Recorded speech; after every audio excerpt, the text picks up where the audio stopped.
Hey, everybody. Listen, it's Saturday night. Trending topics. We're in the building. I figure I'll do a late night train, okay? I had a lot of errands to run today because you know how here in Jersey, we're expecting a snowstorm, a blizzard, so to speak.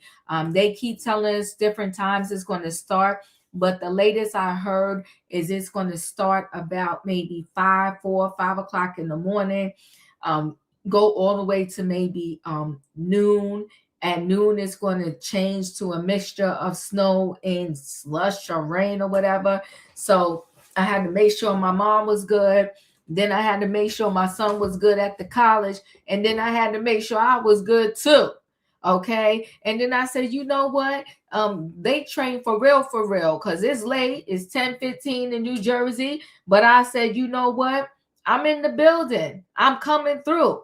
Miss Wilson, you said I've been getting grocery deliveries all day. Listen, want to know what's funny about deliveries? I got a girlfriend she's the queen of having the stuff come to her house. And I was like, girl, no, I got to go to the store and pick out my stuff. Honey, once I started those deliveries, I was like, you know what? This ain't so bad. Cool. I do a mixture of both now. I get deliveries and I also, still go to the store myself. So I'm not opposed to the deliveries like I was initially. Okay. I do the deliveries. Yes, stay warm because it is cold outside. Okay. Jack Frost is outside. It's cold. It's cold. Get your hat, get your gloves, layer up, like they like to say. Stay warm. But yes, I had a lot of errands to run today, and now I'm good. And tomorrow I won't be going to church because they're going to do church online because they want everybody to stay safe and be warm and be okay. So I was like, okay, I'm here. Okay, I got a mod in the building. Thank you, Sass K. Because I thought I was like, you know what, I'm coming through. I'm pulling the train out the station.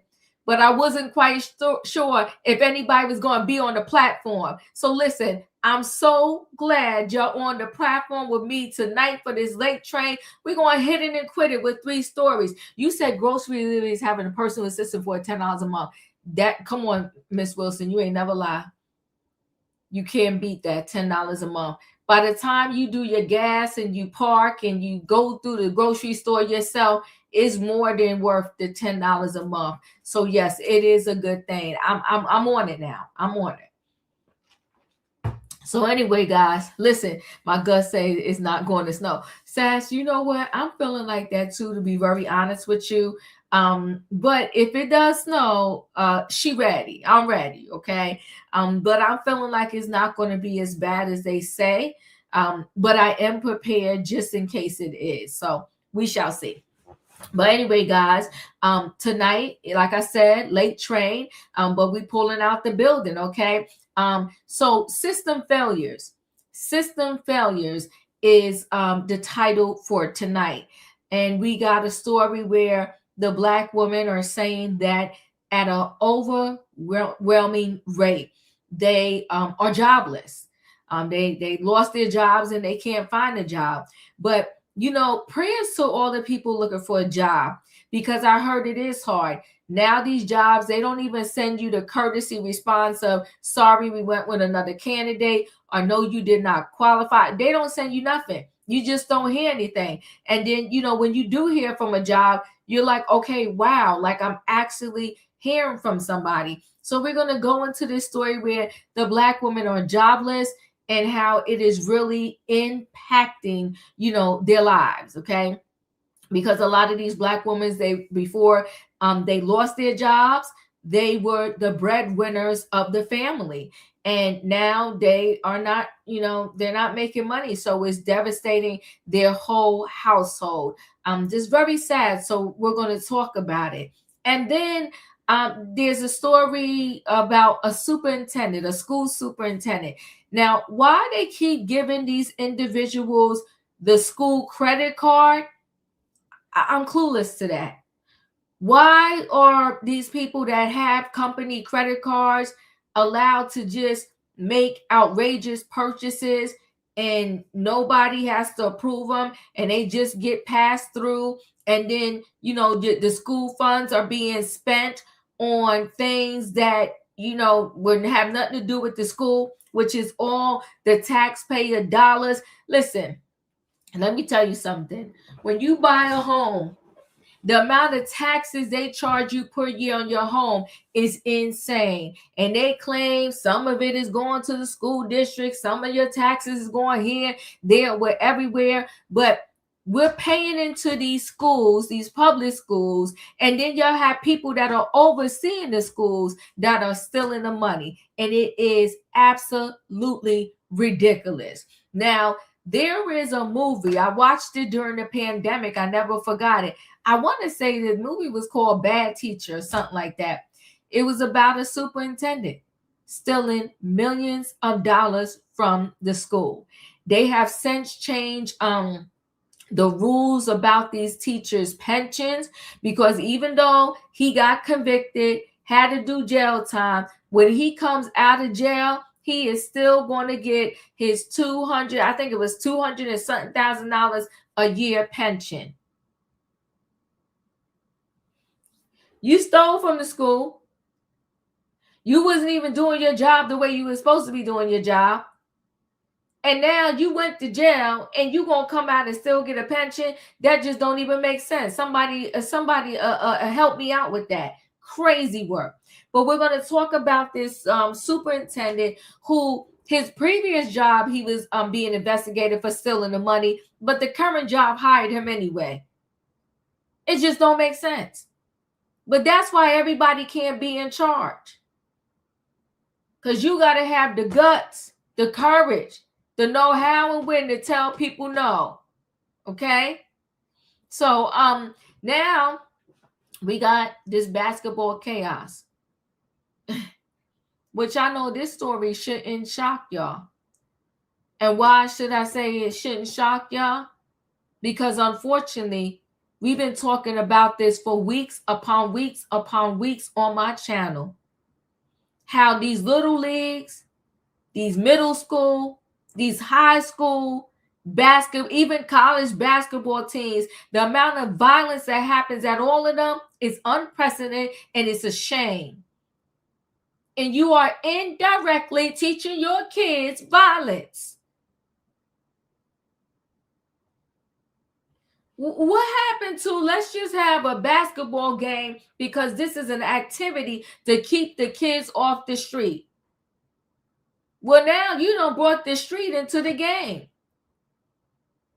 You could get beat down in the street, or you could get beat down in the court, on the court. Which one do you choose? It's like rolling the dice. This what we want for our kids? It's sad to me. It's sad. It's a shame. It's deplorable.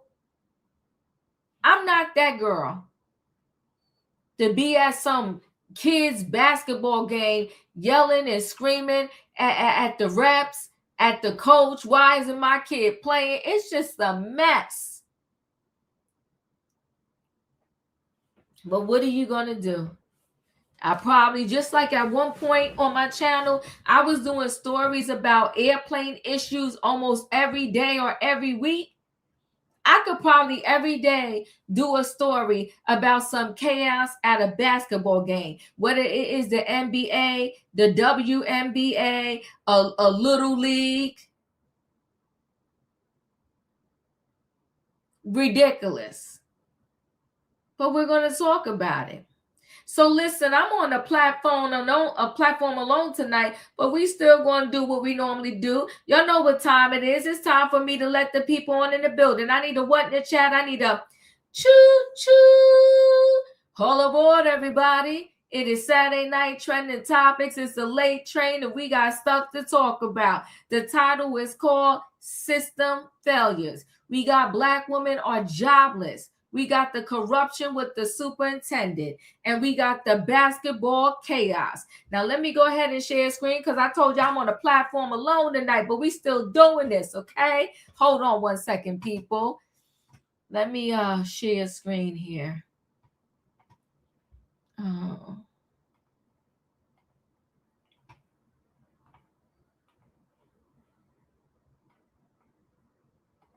Instead of empowering bureaucrats, we're firing them, and they're going out and getting jobs in the private sector for 2 and 3 times what they were making in government.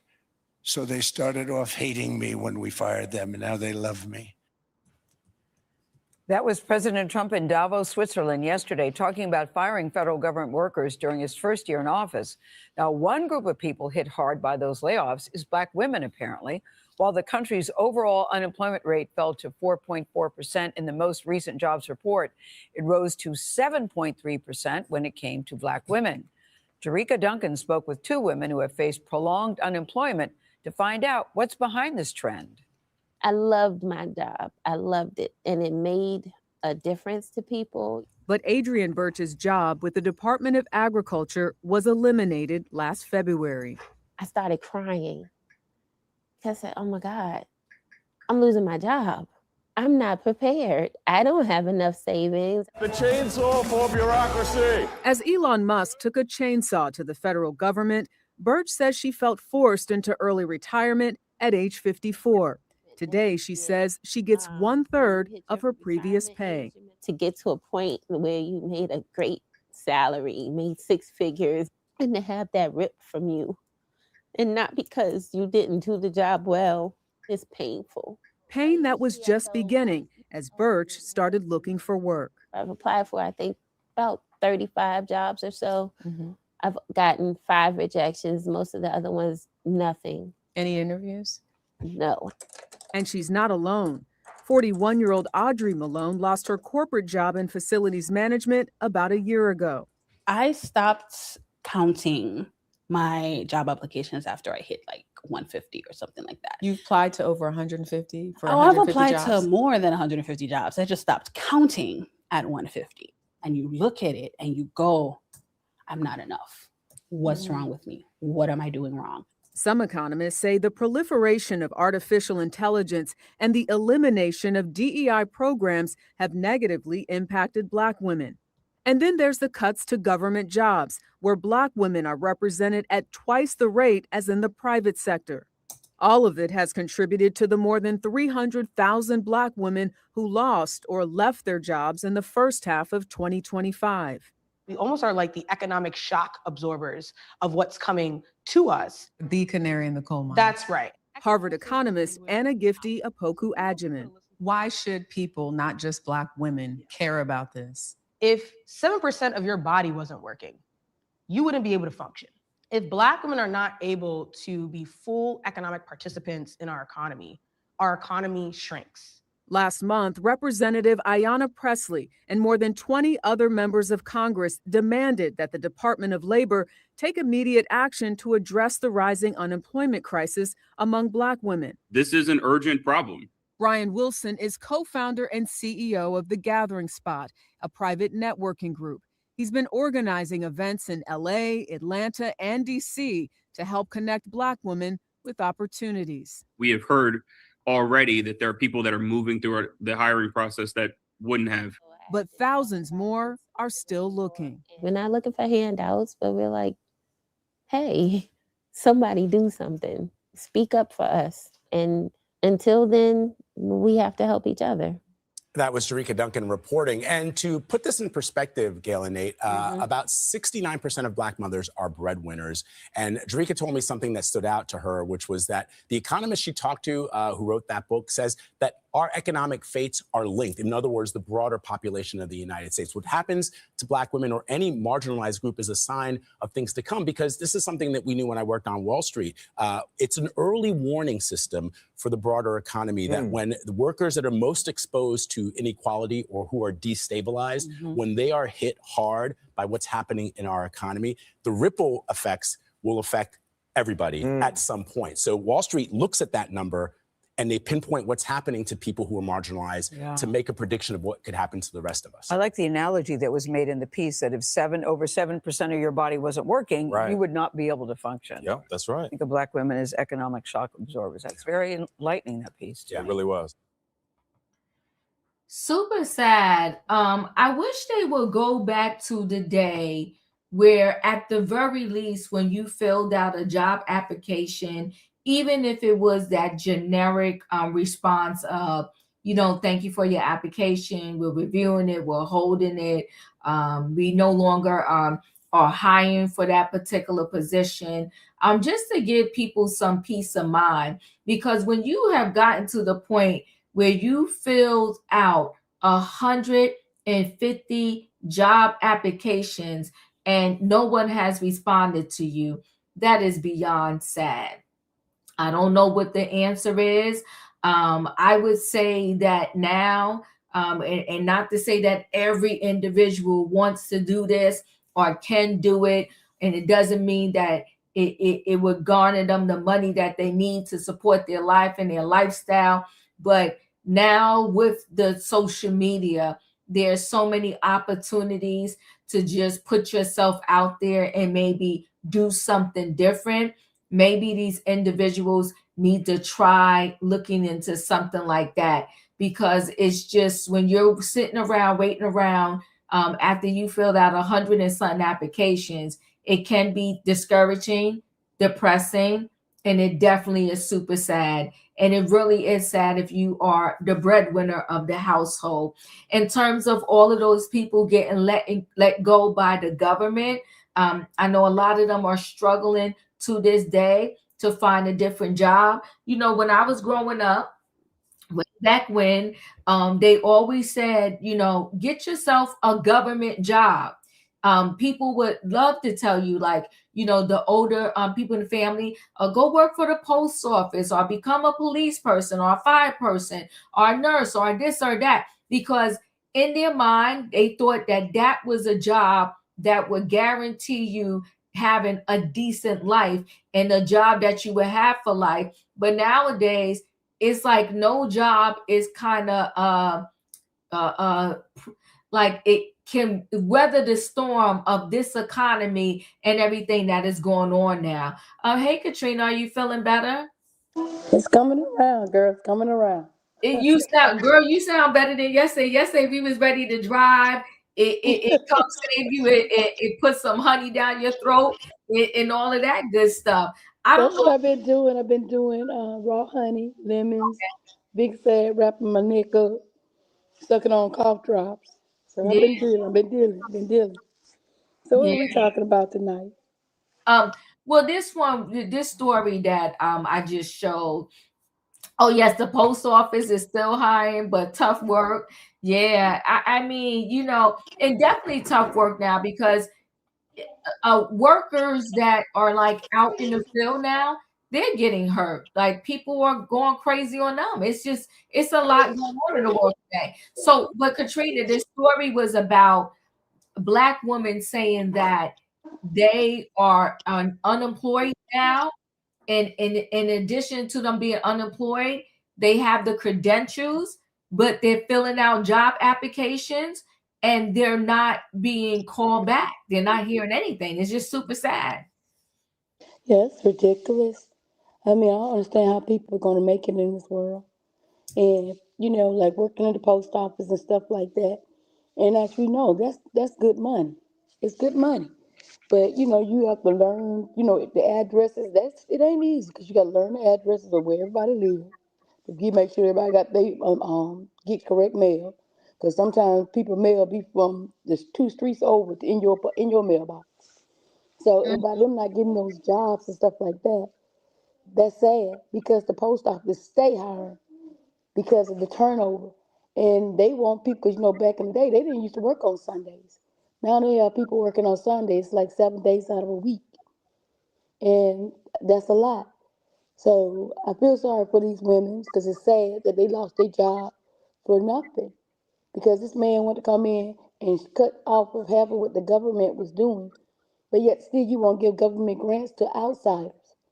You want Elon Musk them to have government grants, but you don't want to pay the people in the United States to work. That don't make no sense. You always talk about welfare. You giving this man all this money. That is a part of welfare. And for these people to be out of jobs, and these billionaires and trillionaires, they living and being happy. It says half of these people don't even know where their next meal is coming from. Half of them can't even pay their rent. They losing their houses. But with the post office, they had some nice houses. And half of them losing their houses because they can't pay the mortgage on it. Or they have to take out another loan, pay another loan, and then they can't pay the loans back because they can't get a job. It's sad, but hopefully they'll have something to come through on them, for them, and they can live. But I know they're stressed out. It's got to be a stressful time for them. But that's all I got. Thank you. Wayne, did you want to talk about this story? No, I missed that first part. Sorry about Okay, that. no problem. Okay, so I'm going to go ahead and roll into the next story. And the next story is the superintendent who just planned it. And it's, it's definitely in Project 2025. It was, but it's still super sad what everyone is kind of going through now with this ICE. It's just a lot going on. I'm going to roll into this next story where the superintendent at a school stole over $120,000. Let me share a screen so we could get into this story.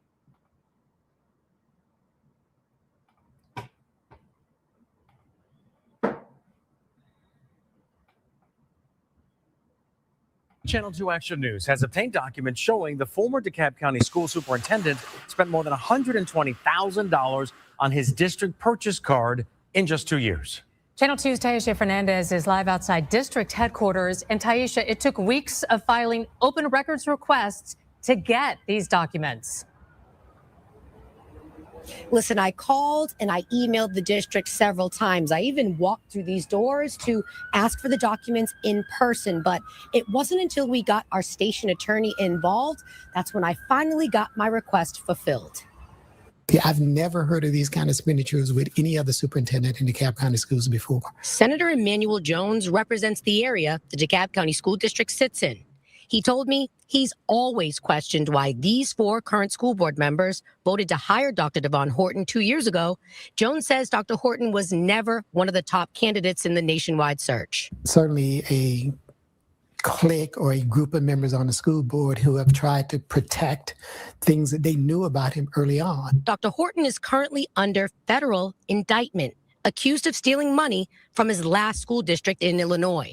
That's what led Channel 2 Action News to request Horton's DeKalb County District P cards. According to the documents, during one visit to Sam's Club, Dr. Horton spent $11,000. He racked up $8,700 on one check at Jason's Deli, and one visit to the Italian restaurant Bambinelli's, that cost the district $4,500. Another meal at the same restaurant, $3,100. And there's more. He spent $3,100 on a trip to Honey Baked Ham and $2,600 at Chick-fil-A on a single charge.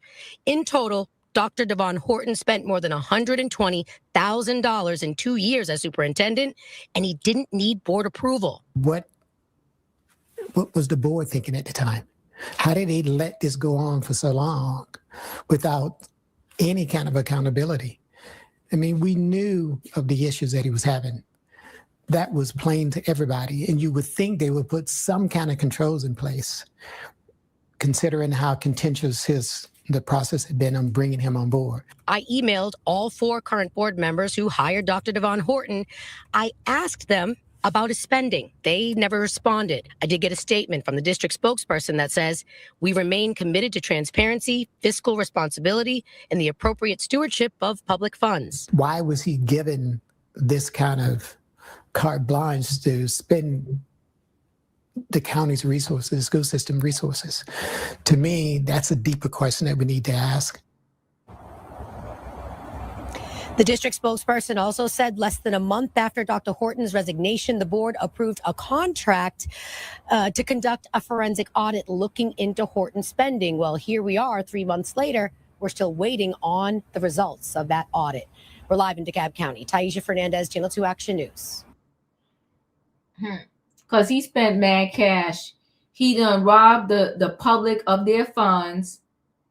Okay, $11,000 at Sam's Club. This man is ridiculous. Katrina, your thoughts? Who was he feeding the whole committee? Are you spending $3,400 at a restaurant in one day? And you going to Sam's Club, what are you buying, furniture? Like, what type of food y'all buying? And what do you buy from Sam's Club that he didn't even need the board permission to do what he was doing? This is crazy. That's totally crazy. I don't understand how he was sitting there paying all this money for these restaurants.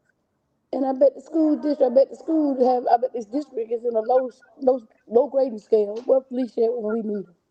In a low grading scale. This is ridiculous. This is in Illinois too, right? Yes. Mm-hmm. Isn't that what Vera was with the chicken? I think it was. I think Is it the same school? The chicken. Is it the same school? I mean, maybe so is he gonna be locked up like they did Vera?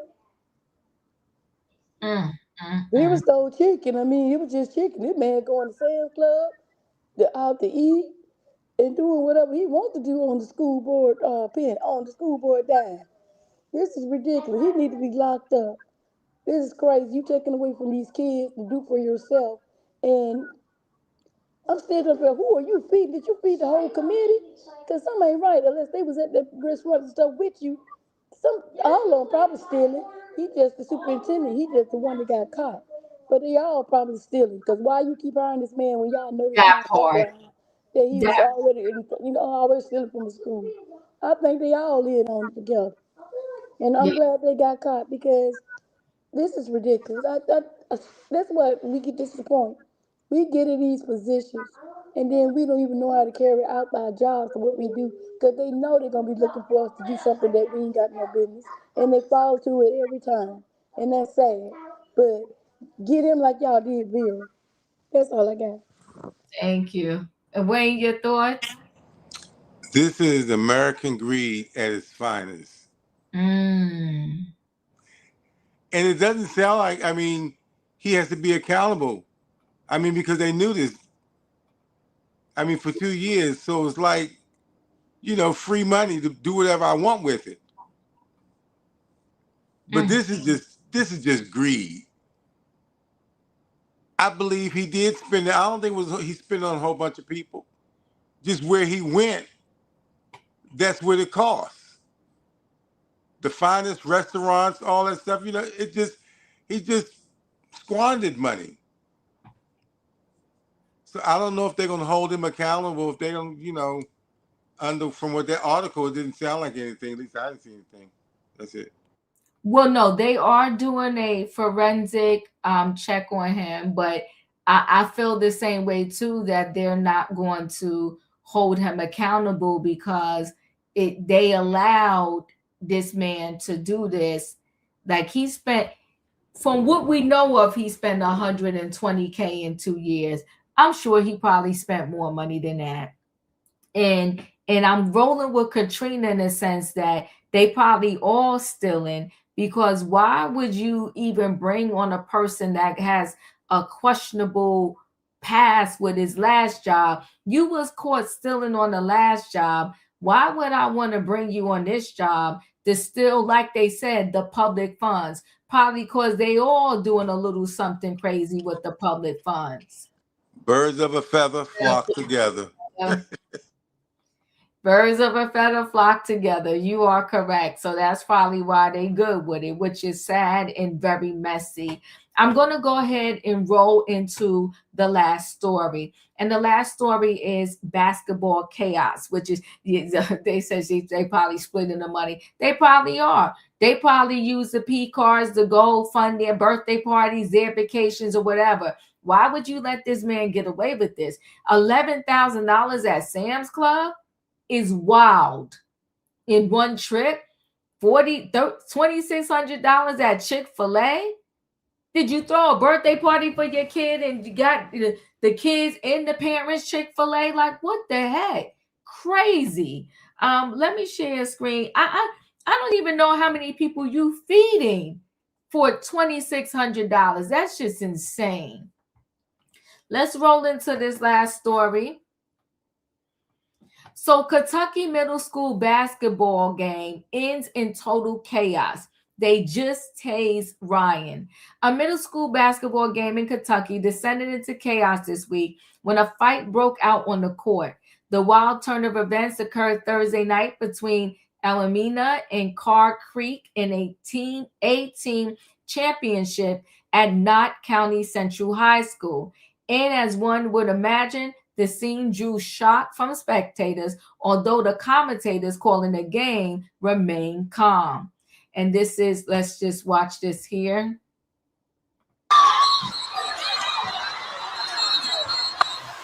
James, this go get Justin.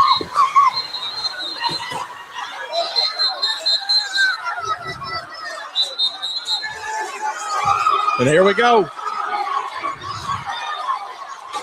Let's get out of here. Let's get the ball game. Hey, look here. This ball game's got to get over.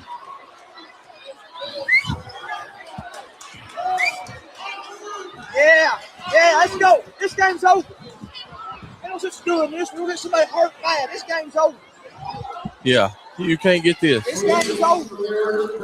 And they just tased Ryan. This ball game is over.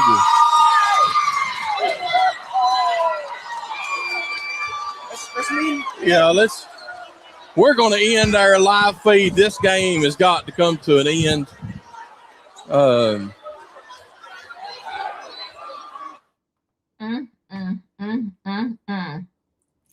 Chaos, okay? Carr Creek led Alameda 48-30 in the fourth quarter. And in the video from the contest, a player can be seen getting shoved on camera before a pack of adults immediately rushed into the game to separate the commotion. Look here, one announcer said on the broadcast, the ball game's got to get over.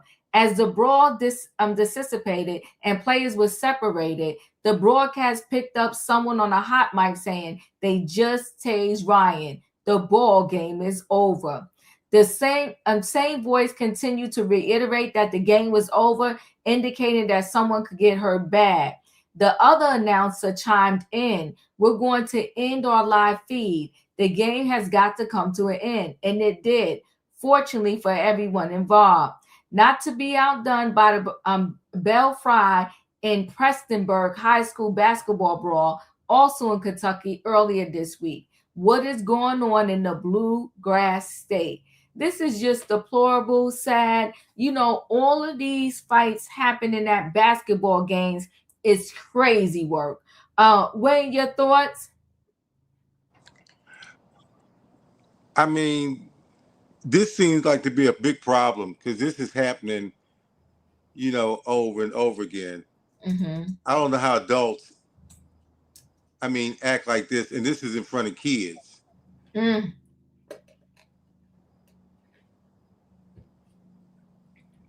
So that's what I just don't see how, they perform in front of, and it's supposed to be examples.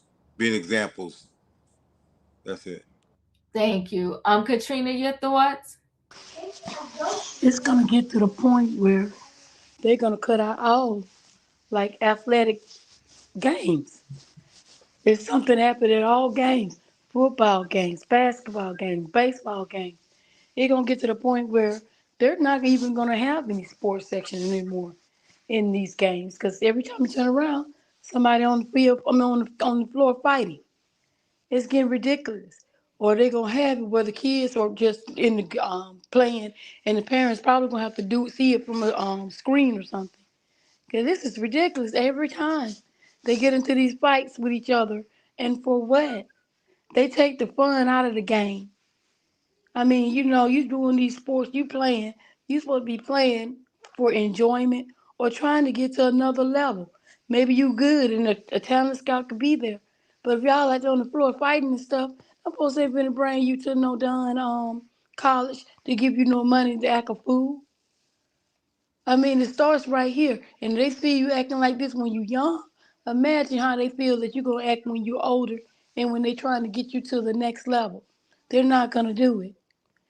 They're not gonna do it. It's just sad that these kids and these parents can't come to a game and walk out and feeling okay. But somebody got to fight because this person is better or this person did this or that. It's ridiculous. It needs to change.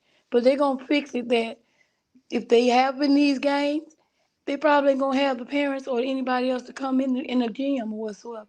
Or they're gonna have like on a closed screen or whatever. Or they might just eliminate it altogether because every time you turn around, somebody's fighting. But good luck to those kids. We'll see how it goes. That's all I got, Diva. Thank you. I think you know what, Katrina, you made a good point. Maybe what they, I used to watch that show Dance Moms. And in Dance Moms, even though that teacher, Abby, I forgot her name, Abby Lee Miller. Abby Miller, yeah. Yeah, they said, she was toxic, but the parents would have to sit behind like a plexiglass or in a different room. Like they couldn't be on the studio dance floor, when with the kids when they was dancing. So I think you hit the nail on the head here, is that maybe the parents can be at this game, but they're not physically in the same room. Okay, they're looking either through barriers or something like this, because this thing is getting so out of control. I even think with the NBA, the NFL, the hockey, soccer play, all of this, I think the fans are getting too crazy. Fans are attacking players. Fans feel they are okay heckling players and stuff like that. It's just crazy is all I can say. So with that being said, I mean, I feel like something more needs to be done, because as soon as something happens, all these parents have to do is jump out of their bleachers, and then they'd be right on top of the kids, the coaches, whoever. And for somebody to have gotten tased is crazy work. Listen, guys, it was a late train, but y'all came and y'all hung out with me, and I truly appreciate y'all. So thank you for being here. Y'all know the routine. If you ain't hit that like button on the way in, Dance Moms. I love Dance Moms too. I don't know why I was obsessed with that show. Totally obsessed with that show. But Abby Lee Miller, she did get I think she beat cancer, kind of. Maybe she's in remission now. I know she was in the wheelchair for a little bit, but then towards the end, and even to this day, a lot of her dancers were saying not so nice things about her, but I don't know. So anyway, that is what it is. But anyway, guys, if you ain't hit that like button on the way in, hit the like button on the way out. Good night and goodbye, everybody. Choo, choo. Choo, choo. Choo, choo.